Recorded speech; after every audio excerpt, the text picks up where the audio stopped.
Reading with your kids. Hola, ni hao, konnichiwa, assalamu alaikum, shalom, mahaba, ciao, bonjour, namaste, jumbo.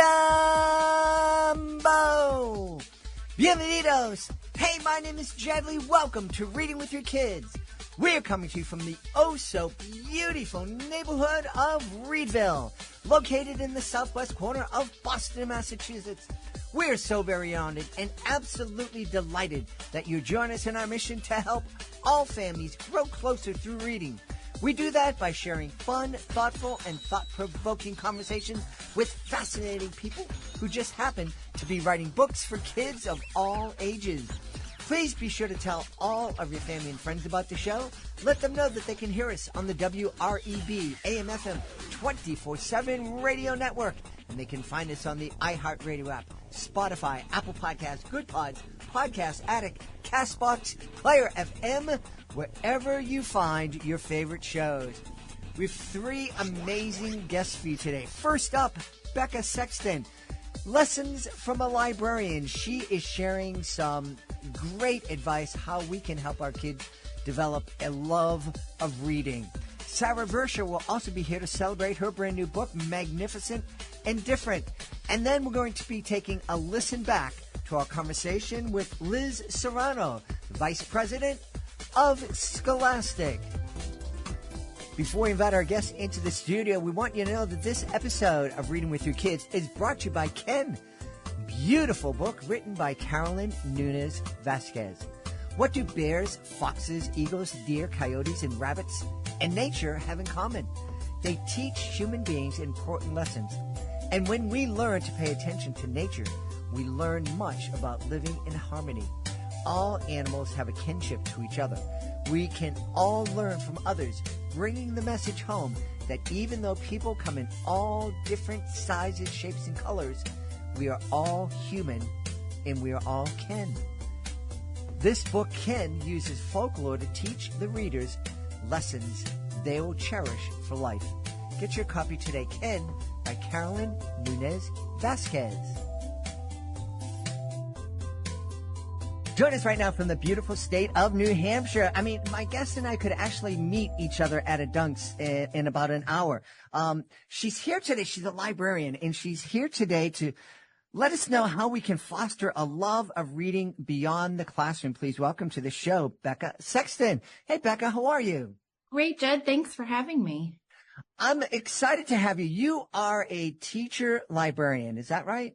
That's correct. Yes. I think I've talked about this on the show. My school library, I don't know if it saved my life in middle school, but it probably certainly saved my teacher's sanity, because I was one of those kids, they didn't have all these fancy diagnoses back then, but I had a lot of extra energy and I would finish my work fast and then would be a pain in various parts of the body to my teachers. And thankfully, we had a phenomenal librarian. Her name was Peggy Drew.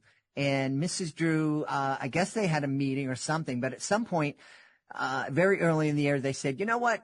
When you finish your work, you can go down to the library. And the library was a place where I was actually creating podcasts back then, but it was just me and my friends talking into a cassette player, and we'd share them. And it was phenomenal. And so I really love the job that school librarians do. I think school libraries are so very important, and we really need to support them. And I can't wait for you to share some of the wisdom from you.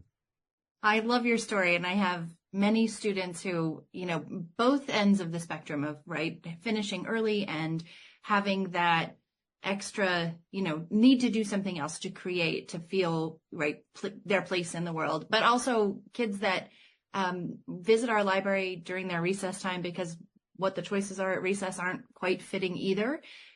We have lots of students that come for various reasons, and that's something that you may not know this, I was a teacher in my school for 10 years before I moved into the library, and took the lessons that I had from being in the classroom and what I knew about students, and have really tried to create that culture of a place in our library where all students and all teachers, for that matter, can come and have a place to be, and whether it's a quiet space or a creative space.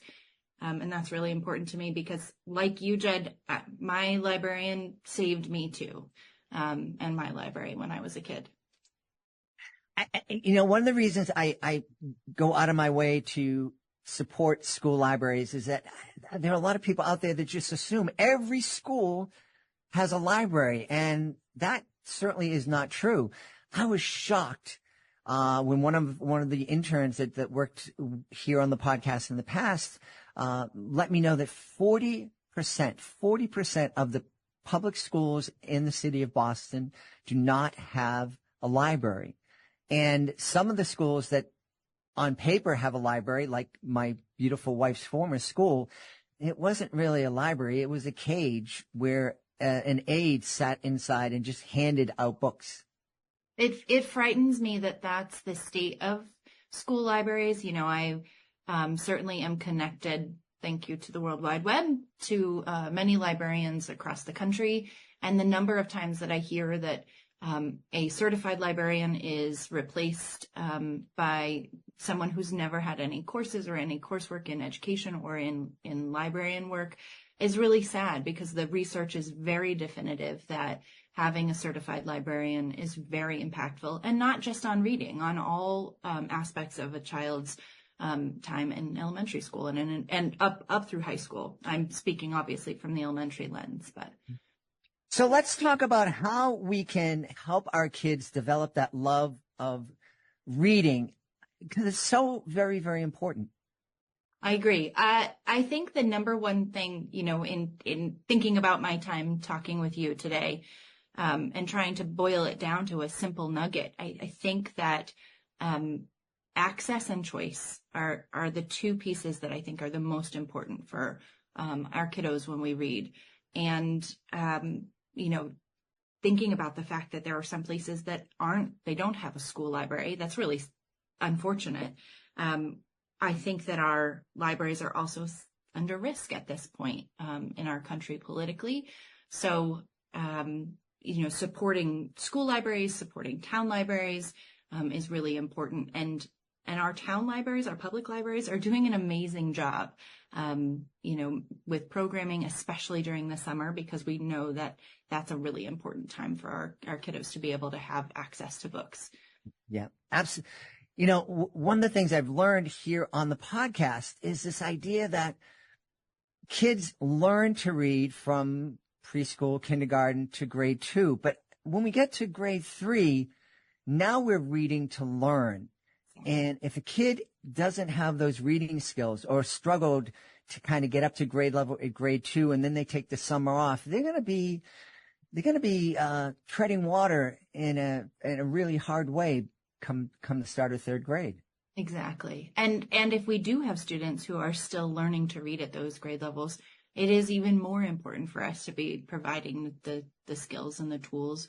But also what gets lost sometimes, I believe, in that push to make sure that students are able to read is that enjoyment of reading. Mm-hmm. And our research is showing us that pleasure reading, and kids who do that reading for pleasure, no matter what it is and no matter what format it's in, become lifelong readers, and it impacts them in all of their work that they do, their schoolwork, but beyond that.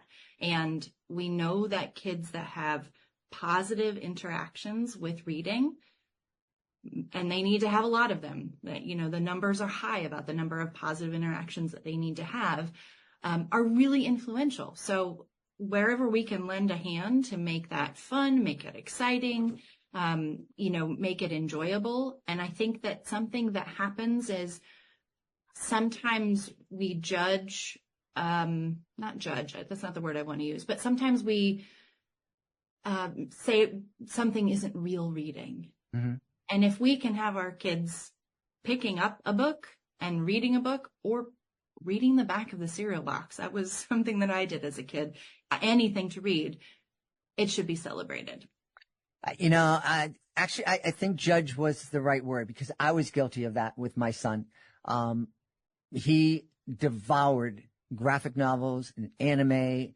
And while I supported that and would take him to the comic shops and bring home whatever interesting things that I could find when I was on the road, very oftentimes, especially in middle school and high school, I would go into the room and see him reading one of these and would say, "Can't you read a book without a picture, dude? Just once." And that was a judgment. And I probably shouldn't have done that. And I've thankfully I've grown and have learned and appreciate and celebrate through the podcast that there's real reading in those books.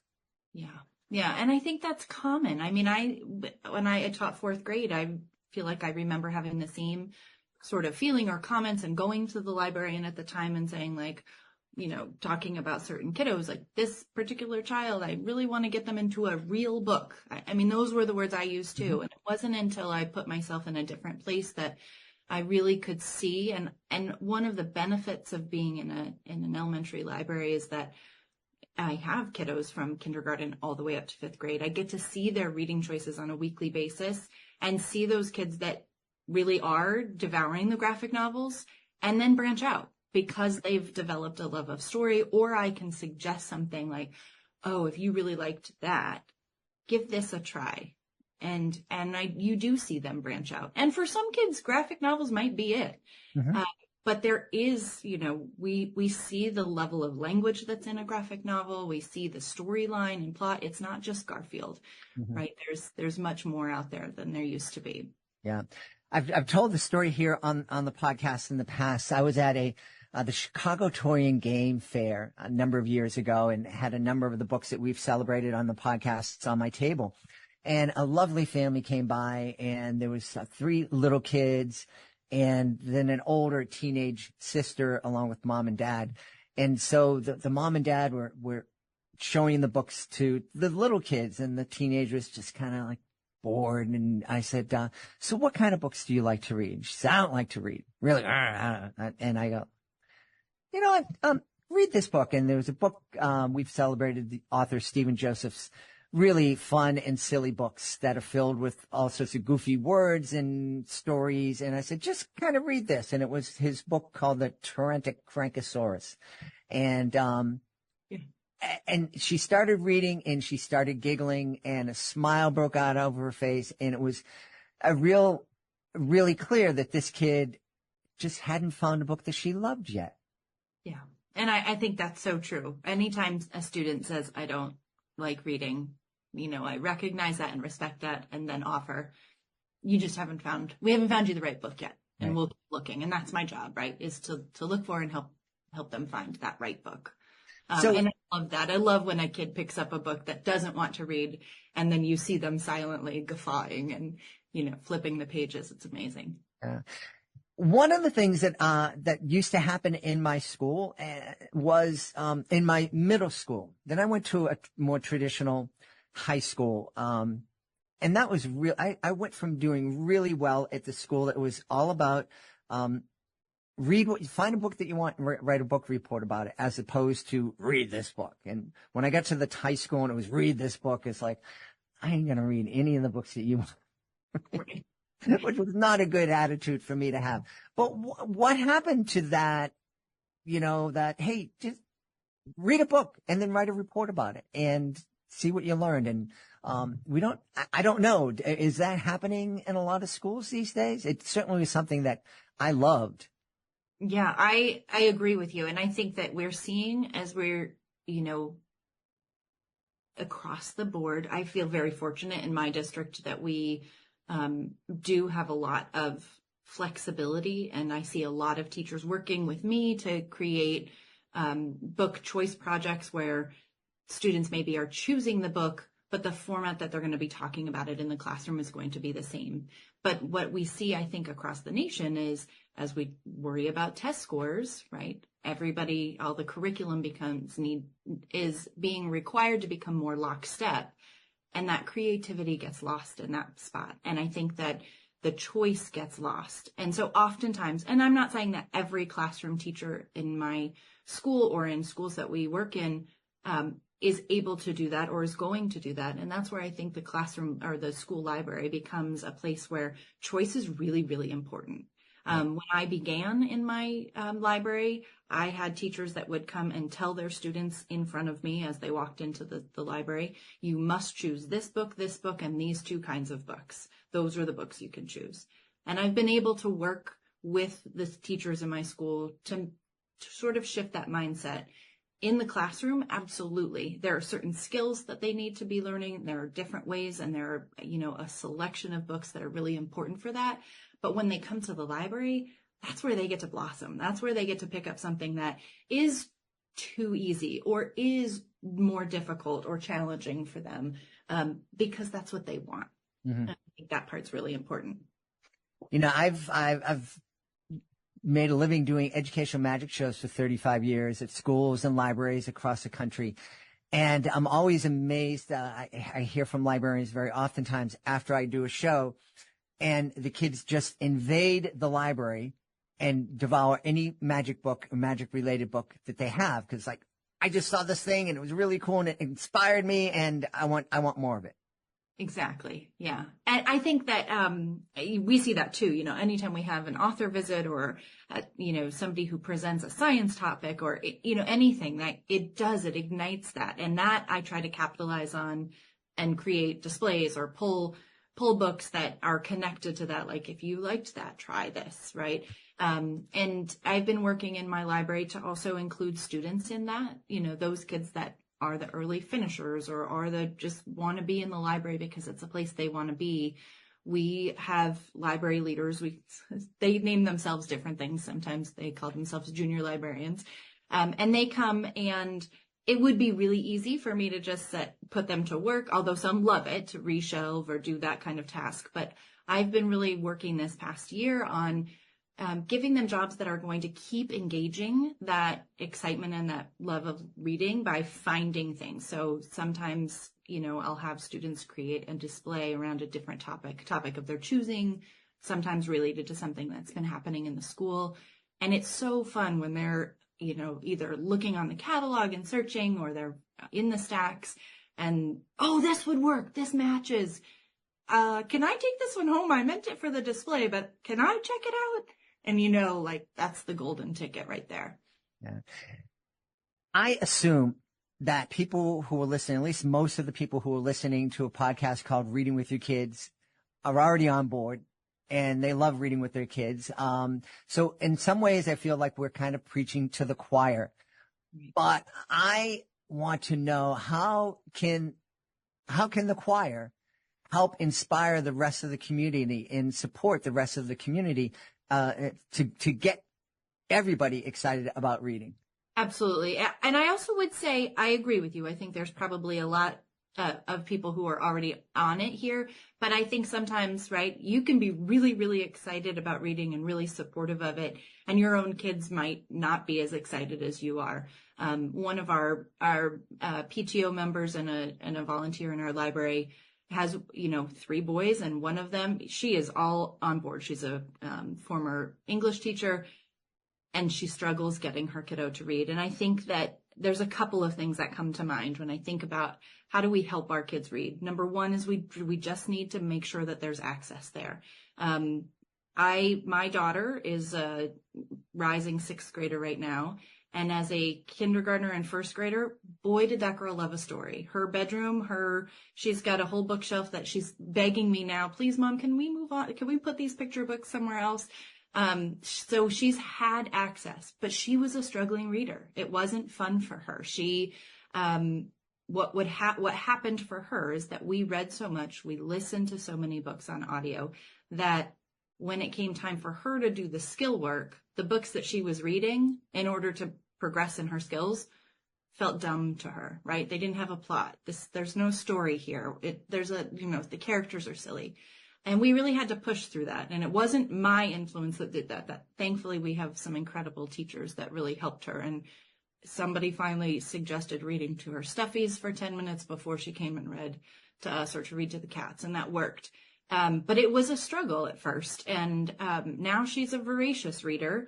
And we do a lot of listening together. And I think, but during that time when it was really a challenge to get her to settle down and read, one of the things somebody told me, and I did, was I would just go to the library, whether it was ours or the town library, and I would choose some books that I thought, that were of similar interest to things she was interested in, and some were a stretch, and I would just leave them. They were on the coffee table, they were on the kitchen counter. And at some point, when they're bored, they pick it up. So I think giving them access, I brought her to the library during the summer. We participated in all those summer programming pieces, that included art and it included coding, and there were other things other than just reading, but she was consistently, in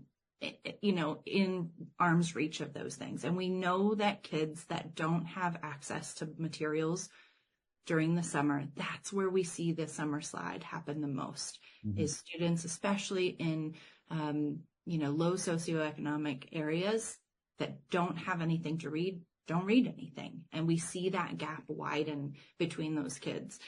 So I would highly suggest just, making a bookstore trip or making a library trip, making reading a priority in your own home.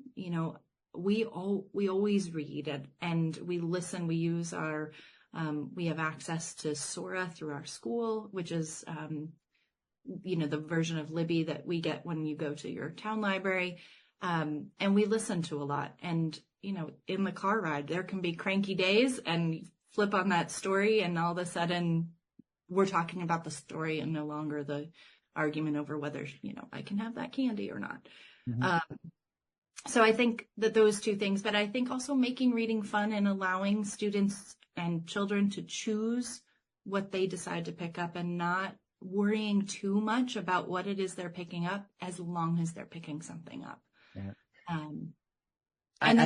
Sorry, go for it. Go ahead. The only other thought that just popped into my brain was that we also need to recognize that reading happens in lots of ways.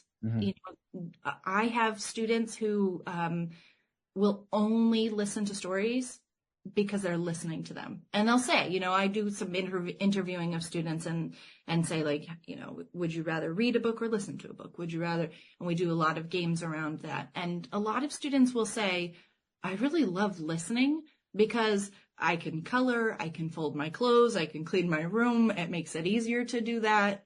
And then I have students who say, like, absolutely cannot listen to a story. I have to be, completely devoted to that. And the fact that there's such a range of interest, and these are, kids that could be reading the same book. One's listening, one's reading it on a screen, one's reading it in hardcover. And that variety is really important, that reading happens in all kinds of ways. It's not just a traditional, paperback or hardcover book. Yeah. You're speaking to somebody that pretty much only still devour books, but they're mostly audio. Yes, and it does. It frees you up, and I love those messages that you're saying. But you talked about different socioeconomic communities, and also you and I are live in towns where there's access fairly.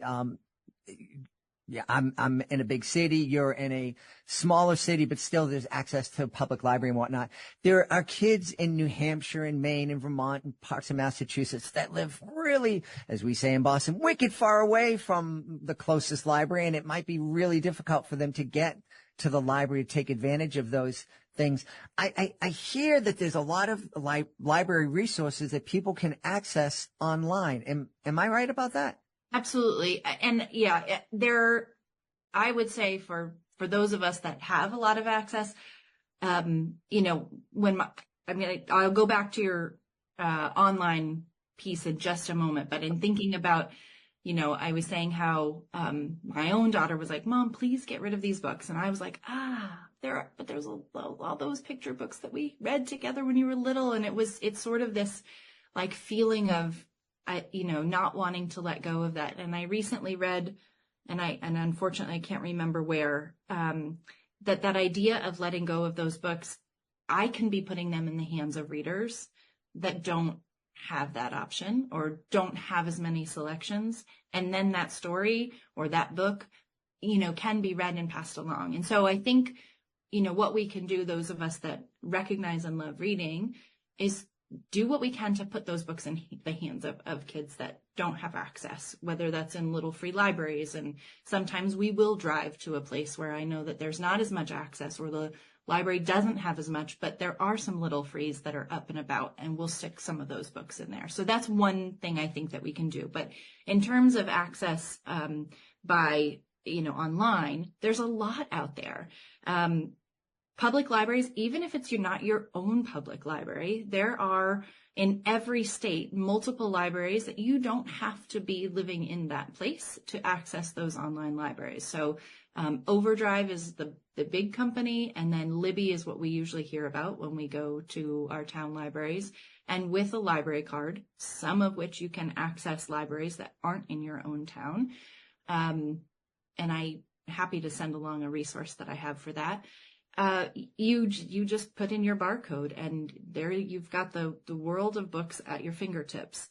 For schools, and I know a number of New Hampshire schools, and I garner that that's probably true in other states in the country.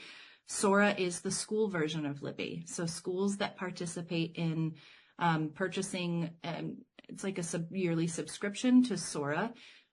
Every student in that school has access to unlimited materials. And it's not just audiobooks, it's ebooks, it's read to me books, it's magazines, it's, a library at your fingertips. Yeah. And then there are lots of other resources online and this is where we have to be careful and digital citizenship here, but where authors have offered their materials or they read their materials online. And Storyline Online is an example where we have actors who are, sharing those stories. So there are some ways for our kiddos, all of our kiddos, to be able to access those materials. That's fantastic. And if you're living in one of those areas, you can simply pick up the phone and probably call the library and ask, right? Exactly. Yeah. And I know there are other sources. I've been hearing of some other pieces in our own library. Hoopla has come to mind. So there are, and librarians really do want to get books in hands of students, even if it's on a device or in another way. Yeah. We've covered a lot of topics here, Becca. Is there anything that we missed? I think one of the topics that we were talking about, how do parents engage their kiddos in reading or make it fun? It's summertime, kids are home. I know parents are still working, but, carving out a half an hour to, build a fort with the couch cushions, bring a flashlight, read a book together. I just read yesterday a study that reading aloud, not only is it superior and amazing for our kiddos, but it is good for us too. There's some studies that show that our mood is lifted just by sharing a story with our kids. So it can be fun for both ends. Yeah. We had helped a school run a literacy event at their school in Lynn, Massachusetts. And I was up talking, and we had a great turnout. Lynn is a city, and there are lots of people who are struggling financially in the city of Lynn, and we were able to bring them some books. But one of the things I said to the parents was, I know you work hard and you get home and you want to sit down and relax and you're all stressed about work. I guarantee you 20 minutes reading a book with your kids, the best therapy ever. That anxiety is just going to melt away. And so many parents were out there smiling because they already discovered that. Yeah. Exactly. Yeah. When there's the dishes and the dinner prep and the laundry, right? Sitting down and reading feels like, another thing, but it does bring such joy, and it shows our kids that we care about reading. We care about that, sharing that story. And if that's too much, and it feels like that's a big hit on time, there are also podcasts like your own, but there are also podcasts for kids and families to listen to stories. So If you have a kiddo who's a little bit younger, the Stories podcast, we did that for a long time in car rides. 20-minute stories got her excited about, just sometimes they were silly and funny. And that in itself is just enough, whether it's the car ride or you're making dinner and you just need a hot second because you've just come home from work. It's a great way to engage our kiddos in stories and storylines. Awesome. Becca, is there any place where people can go to connect with you, learn more about this subject? This isn't, I hate to say that there's not a lot. I do work at the Ray School in Hanover. You can find me on our website and absolutely email me. I don't have a big online presence yet, but it's on my to-do list this summer. So. Well, one of the things that's on our to-do list this summer at Reading with Your Kids is creating kids podcasts. So keep your eyes and ears out for that. We've had a great time talking to Becca Sexton. She's been sharing some great wisdom that she's learned as a librarian. Becca, thanks so much for being with us. Jed, thank you so much. It was fun to talk to you. It went by so quickly. Are you looking for a creative way to bond with your kids? Let me tell you all about Drawing with Your Kids, the ultimate destination for artistic adventures. Join us as we dive into the wonderful world of children's books with renowned illustrators guiding you step by step. From beloved characters to whimsical scenes, unleash your imagination and create cherished memories together. Whether you're a seasoned artist or just picking up a pencil, there's something for everyone at Drawing with Your Kids. Please visit our website, readingwithyourkids.com, and click on the Drawing with Your Kids link at the top of the page and let the creativity flow. Drawing with Your Kids, where every stroke brings stories to life. Join us right now from the great state of Texas. Our guest is here today to celebrate a really magnificent book. It's called Magnificent and Different. Please welcome to the show, Sarah Versher. Hey, Sarah, how are you? Hey, I'm doing fantastic. Thank you so much, Mr. Jed, for having me. I really appreciate it. You are most welcome. I love Sarah. She recognizes that I'm almost 100 years old and giving me that Mr. Jed respect. So thank you so much. Please tell us what Magnificent and Different is all about. Magnificent and Different is celebrating friends with differences, and you're not a dinosaur by any stretch of the imagination. No, I'm just like in some old fauna on the plains. Celebrating friendships from people with people who are different.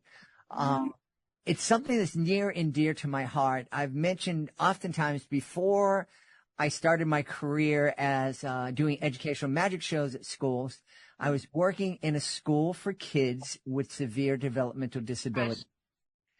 And that was my job, was to get them into the community, to give them opportunities to make friends with quote unquote typical kids. And I think they hired me because they said, this guy has no experience working with kids with disabilities at all. He's not an educator. Let's hire him because it's sure to fail. And then we'll get to keep the kids here in this hospital school. But it was a really huge success.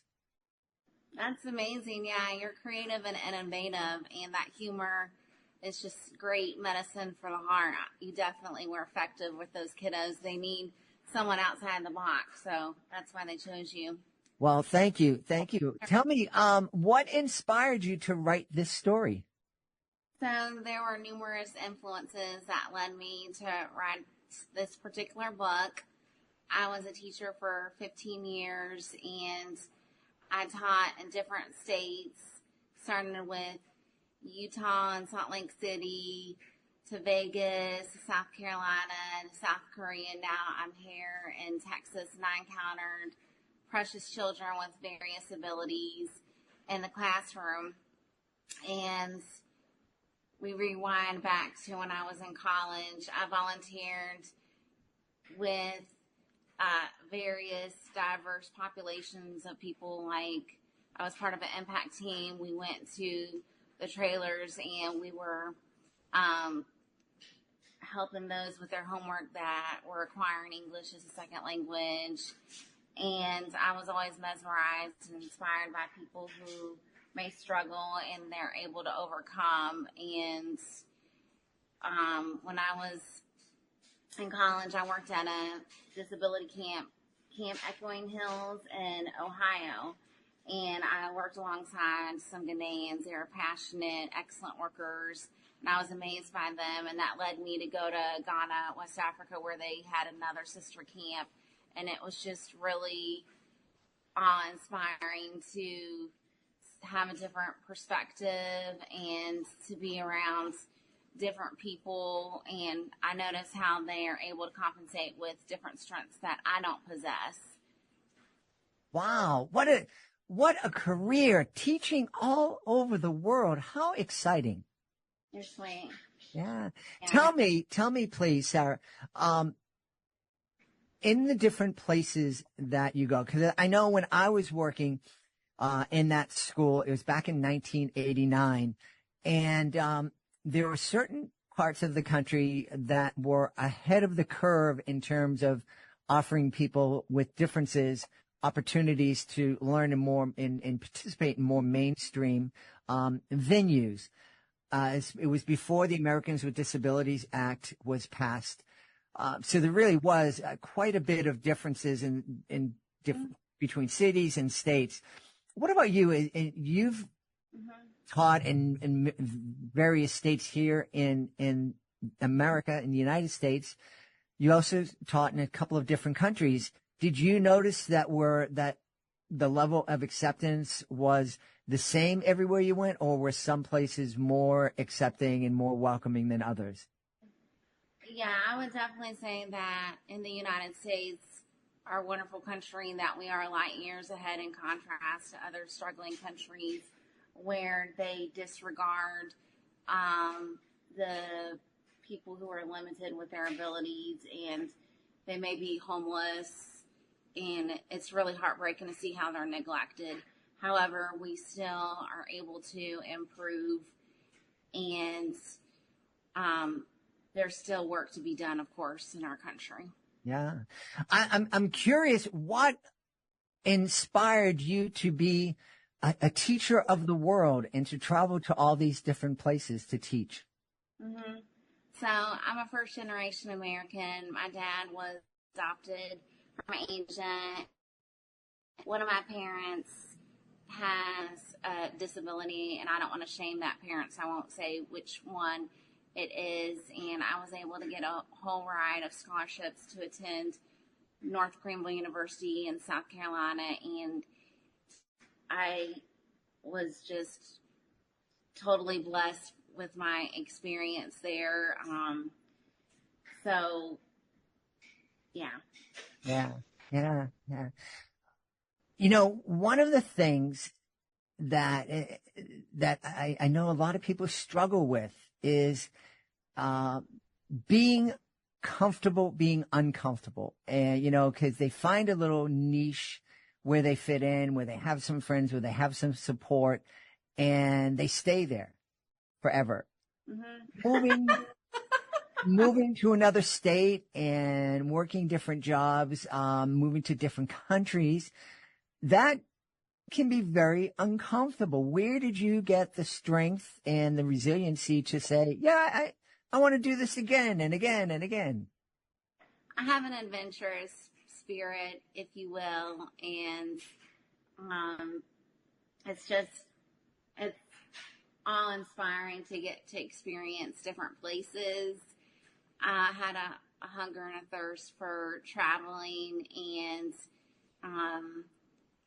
I do believe in a higher power, so I feel comfort in being able to go different places. Yeah. So let's talk a little bit more about Magnificent and Different. Who are the characters that we're going to meet in the story? Wonderful question. So my fantastic illustrator, Miss Janet Scott, she's a retired kindergarten teacher in Utah, and she was able to portray the animals. And what I love about utilizing animals in the illustrations is there's different sizes, different colors, and it doesn't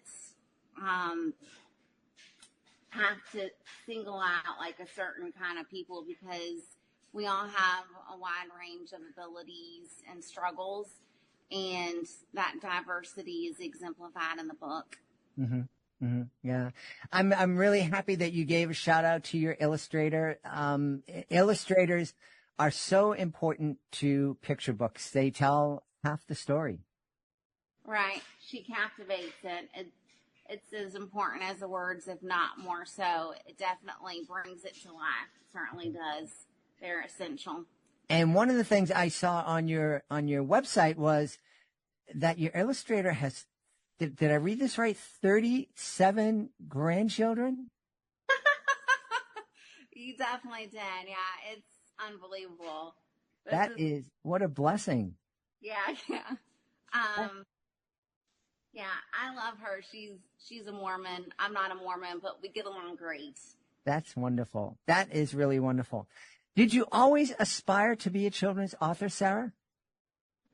It was in the back of my mind. It was a hope, dream, a goal, and it is just really incredible how my little community of people came forward and helped supported me through my Kickstarter to make this dream a reality.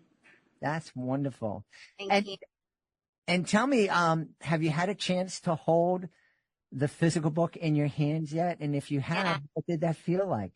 Heaven meets earth. It's divine. It's just unbelievable. It's incredible. Just to be able to touch it and feel it, it was just, wow, really special. I think wow says it all. Mm-hmm. Now that the book is soon to be available for folks, correct? Yes, sir. You're able to pre-order on my website, Sarah Versher. You can just Google my name and it pops up, and it's to be released, if not August, by September. Awesome. Now, do you have, I know that as, someone who published this book with the help of your community, that you are also the chief marketing officer and publicity director and all those other jobs. But while you're doing those other jobs, are you working on a second book? I have some different ideas in the works. I want it to have the potentiality to fly.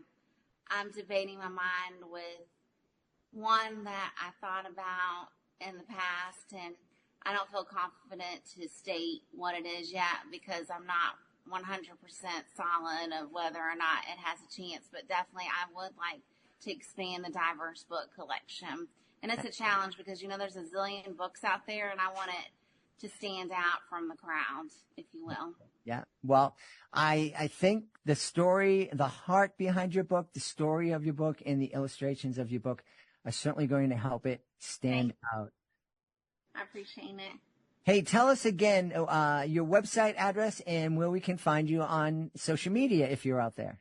Yeah, thank you. Versher Writer is on Instagram, and then Sarah with an H, Leo, Liu, Versher, V as in Victor, Ersher, SarahLeoVersher.com. We've had a wonderful time speaking to the author of Magnificent and Different. It is the debut picture book from our guest, Sarah Versher. Sarah, thank you so very much for being with us. My pleasure. Thank you so much, Mr. Jed. Hey there, families! Are you looking for an exciting way to bond and learn together? Look no further than our STEM is Family Fun video series. Join us as we explore the fascinating world of STEM through hands-on activities right in your own home. Our series features lessons from experts at renowned institutions like the San Diego Children's Discovery Museum, the National Children's Museum in Washington, D.C., and Children's Museum Houston. From making homemade rainbow bridges to creating an oboe out of a straw, there's something for everyone in the family to enjoy. So grab your lab coats and get ready for an adventure. Go to readingwithyourkids.com and click on the STEM is Family Fun link at the top of the page and let the learning and laughter begin. STEM is Family Fun, where learning and bonding go hand in hand. Join us right now from the beautiful Garden State of New Jersey. Our guest today is the Vice President of Educational Marketing for Scholastic. Please welcome to the show, Lizette Serrano. Lizette, how are you? I am great, Jed. I have to say, your energy is infectious. I wish I could carry my back pocket at times and take you out, and you're just super awesome what you do. So I just wanted to say I'm happy to be here, and thanks for the opportunity to talk to you and your viewers. Well, thank you so much. I appreciate that. Typically, I would take, someone telling me that my energy is infectious. I take that as a good sign, but coming at the end of the pandemic, I don't know. It's that infectious thing. No, it's what's needed. It's what's needed to keep that lightness and energy high. Is what we needed. So to have you as a source out there to listen to is really important. So don't doubt that for a second. Well, thank you so very much. I really appreciate it. And I really appreciate the folks at Scholastic. You do so much, especially in the area of education, especially in schools and getting kids to read. And you are here to celebrate Scholastic's Summer Reading Promise this year. Can you tell us a little bit about it? I will be more than happy to. So this is officially kicked off our Scholastic Summer Reading Promise. It continues through December 3rd. The Scholastic Reading Program is free. It's fun. It's all based on the encouragement to read and celebrate books, and also to increase book access to communities that need it, and of course, in all areas. There are many ways to gain access. Primarily, go to scholastic.com/summer. And you'll get all you need to create an account. So this is really based for readers, really, to join our home base web platform where they can meet other kids, either make new friends, engage with old friends, do dance parties, participate in live author events. They can meet some of their favorite Scholastic characters. It's just a really great, fun environment to create like this great social activity on reading. So we're really excited about it. I gotta find out, how do we connect reading and dancing? I have a hard time reading when I'm on the elliptical, and I don't know how you can do it when you're dancing. Well, reading is inherent, I think, social activity in that you want to, when you read something and you're excited about it, you want to tell your friends, you want to, so I think in that it's like, well, why don't we dance? Why don't we while we're in this moment of celebration, let's dance. There's so much going on and so many things vying for our kids' attention, especially now coming out of lockdown and after being locked up for over a year. And I think it would be easy for kids to forget about reading. But reading and continuing to read throughout the summer is really important. And my beautiful wife, who's been a teacher for over 33 years, she keeps telling me why it's important, but I forget all the reasons. So remind us, why is it so important for kids to keep reading over the summer? Well, I'll answer this in two parts. I'll answer first as a mom. I'm a mom of two teenage boys. They've been home for over a year remote learning. They have not returned to school at all, as you can imagine, as your wife knows. And, it's been challenging. So I love that this program, and the summer in particular, provides opportunity to reconnect through books. Bonding over books is such a great way to build relationships with caregivers, with grandparents, with our nieces and nephews through books or magazines or any kind of reading materials, even listening to podcasts or audiobooks. I just love that it's a conversation starter to really, again, those social emotional skills that we all need, but particularly this year has been lacking. So I just think the summer provides a fun, new way and fresh way to re-energize ourselves, to reset and give kids, the choice to choose the books they read, and interact with each other. So that, as a parent, from Scholastic, I work in Scholastic for over 20 years. I love my job.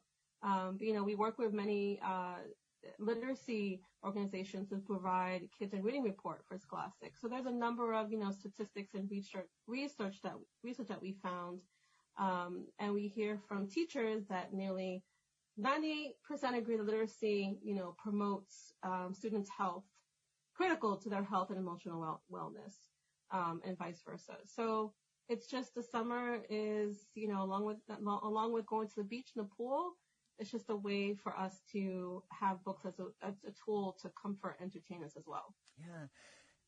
And I think that summertime is a great time for parents to help kids. We use the term reluctant readers a lot, to help those kids who've been, just tired of reading what the teacher tells them to read. And they're just, reading has become an assignment throughout the school year and a chore. And it's a wonderful time for parents to help kids remember that reading can be a lot of fun. Yeah. You just need to pick up a book that you like, that excites you. Absolutely. Ever since I heard this term from another literacy advocate and teacher, her name is Donalyn Miller. She coined the term not reluctant readers, dormant readers. And that just stuck with me over the years. I like to, whenever someone reluctant readers, I just go back and use that word instead, dormant, because there hasn't been a book that has ignited that spark within that reader that connects into story, either through seeing a reflection of their lived experiences or learning about a culture or having fun, laugh, whatever they find that hooks them to a book. So it is essential, I think you would agree, that having kids choose what they read is what really unlocks that spark. And at the same time, readers who also reread books, right? You find so many, my own boys, I know graphic novels is a favorite, genre of books to read, and they read them over and over again.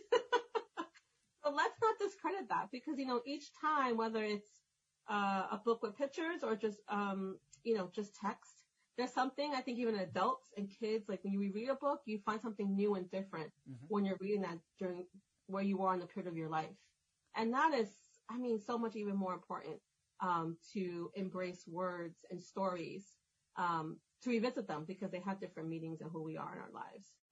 We've had a great time talking about the Scholastic Summer Reading Program with the Vice President of Educational Marketing for Scholastic, Lizette Serrano. Hey, my friend, thanks so much for being part of our show. Thank you, friends. Take care. We hope you've enjoyed this episode of Reading with Your Kids, and will be sure to join us for the next exciting episode of the show. In the meantime, please connect with us on social media, facebook.com/readingwithyourkids, at Reading With Your Kids on Instagram and TikTok, and at Jedley Magic on Twitter. We have a great YouTube channel, youtube.com/readingwithyourkids. You heard us talking and celebrating our spin-off projects, Drawing with Your Kids and STEM is Family Fun. You can find all of those videos on our YouTube channel, youtube.com/readingwithyourkids. We'd love for you to visit our website, readingwithyourkids.com. We have a great blog there. We have our certified great read wall of fame. You can also use the contact button up at the top of the page to send us a message. Let us know what you love about the show.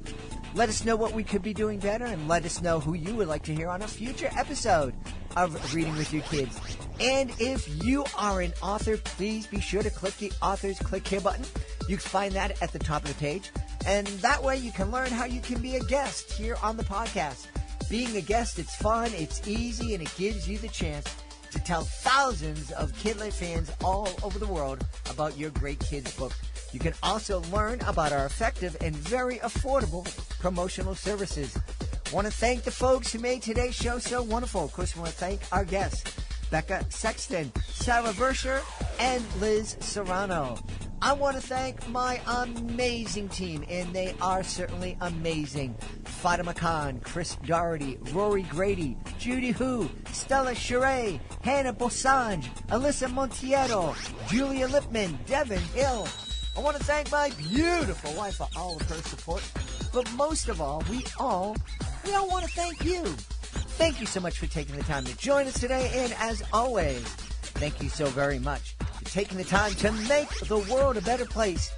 And you do that every time you read with your kids. I'll be looking for you in the next episode of Reading with Your Kids.